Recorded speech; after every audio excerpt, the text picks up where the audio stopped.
And మీ ఆలోచనలో అలాంటి intention కొంచెం గ్లామరస్‌గా చూపించాలి అలాంటి లొకేషన్‌లో. అసలే చలికాలము. అందులోనూ ఇప్పుడు అది మీ ఫ్యాంటసీయా? లేదంటే అందరూ కూడా అంటే మాక్సిమం అన్ని సినిమాలలో కూడా మంచు పర్వతాలు చూడంగానే హీరోయిన్ పాపం చాలా చాలా ఆ!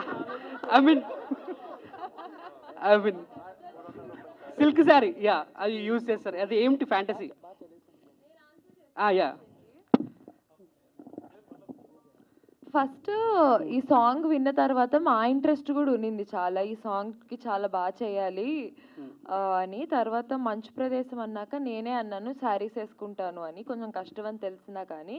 కానీ ఇంకొక కండిషన్ కూడా పెట్టాను మాస్టర్‌కి దట్ నేను శారీస్ ఏసుకుంటే ఓకే. అలా అని అమర్‌కి మీరు జాకెట్లు, గీకెట్లు అన్నీ ఏసేసి ఉంటే నేను ఒప్పుకోను. అమర్‌కి కూడా పనిష్మెంట్. చలేయాలి అని చెప్పి సో, ఒక దాంట్లో ఉంటుంది చూడండి. సో, అమర్‌కి కూడా ట్రాన్స్‌పరెంట్ వేసుకున్నాడు. సో, ఇద్దరము చలిలో.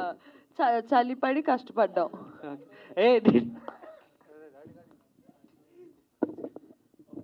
సురేఖవాణి గారు. Hi ma'am. చాలా రోజుల తర్వాత మిమ్మల్ని చూస్తాం. చాలా హ్యాపీగా ఉంది. Thank you.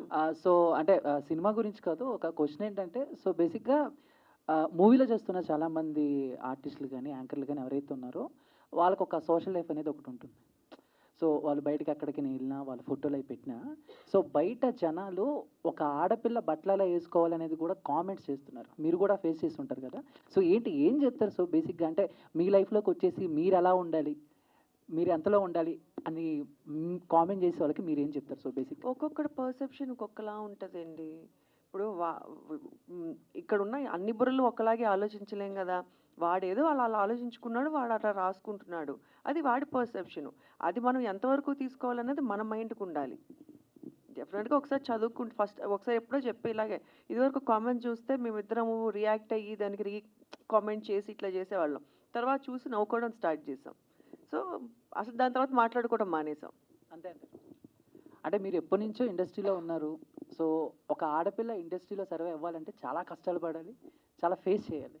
సో అలాంటిది మీ అమ్మాయిని హీరోయిన్‌గా చేయటం ఎంతవరకు అది రిస్క్ అనుకోవాలా? లేకపోతే మీకు ఆల్రెడీ సర్కిల్ ఉంది కాబట్టి ఒక వే అనేది అంటే ఫస్ట్ ఆఫ్ ఆల్ బేసిక్‌గా మీరన్నట్టు ఆడపిల్ల సర్వైవ్ అవ్వాలంటే కష్టపడాలి అన్నారు గదా!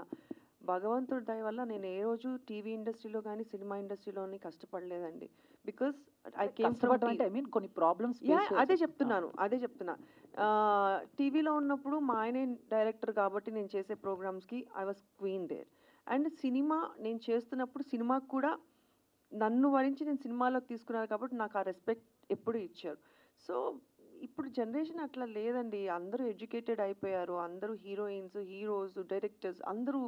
సో, ఎవరిని తక్కువగా ఎవరు చూడట్లేదు. అందరికీ ఆ రెస్పెక్ట్ ఇచ్చే చూస్తున్నారని నేను అనుకుంటున్నా. ఒకప్పుడు ఫీల్డ్ వేరేమో నాకు తెలీదు కానీ, ఇప్పుడైతే అట్లా లేదు. అమర్దీప్ గారు. And recent